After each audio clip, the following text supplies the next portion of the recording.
You mentioned that there are these hot topics or hot spots of things that emerge, like the abortion decision, and in the last few years, LGBTQ issues, especially around transgender issues, have really been hot spots.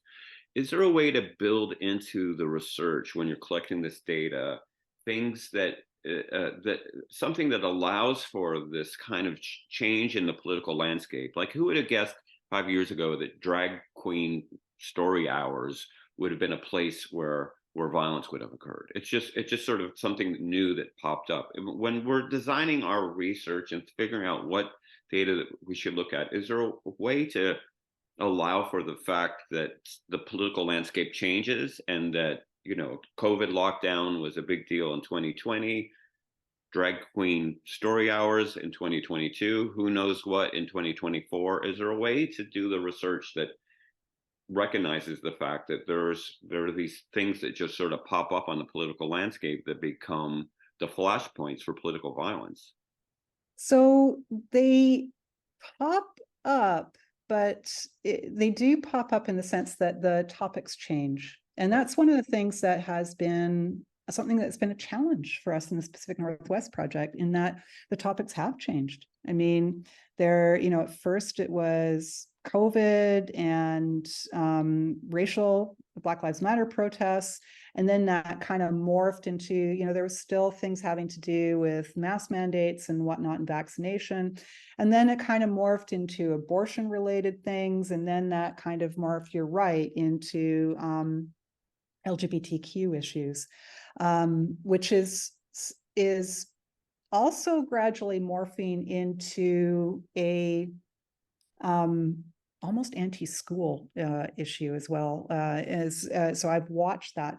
So one of the things that I have been working on peripheral to this project, it's one of my pet projects that I work on my own, is looking at how basically doing analytics of narrative trends of people who are very influential on the left and the right, and what they are talking about.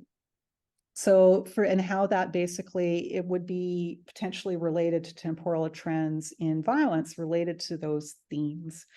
So as an example, one of the things that I've looked at was, I won't mention his name, but he is a very prominent right-wing, some would say extreme right-wing media personality.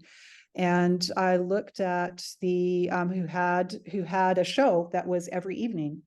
And so I could readily download the transcripts for the shows.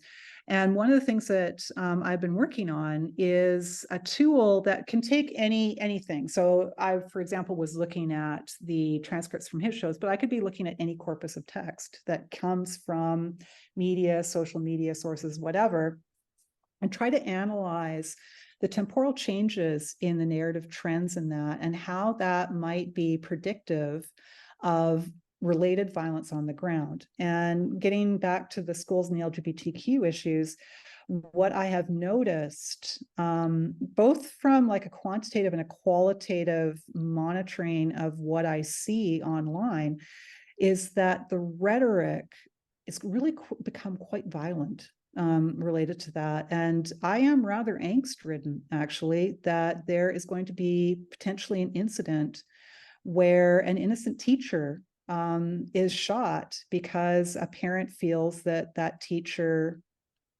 based on nothing else than the parent has seen in the media, that the teacher is grooming their kids.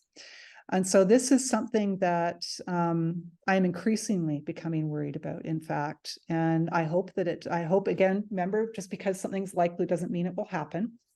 So my hope is that, knock on wood, that will not happen, but I do fear it.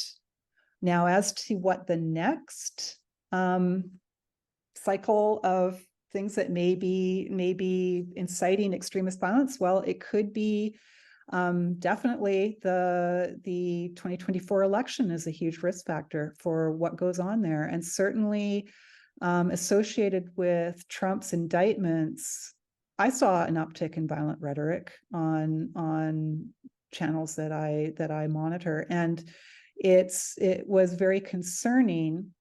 And it seems to have died off now, as other things, because people's tension shifts to other topics. But I'm sure that as we get closer to that election, that rhetoric will have an uptick, and we may very likely see it resulting in more violence actually being expressed in like protests, unfortunately, because there's rhetoric. You can use violent rhetoric online that actually isn't hurting anybody, physically hurting anybody. It's when it spills over into real life that you've got the real problem. Yeah, I think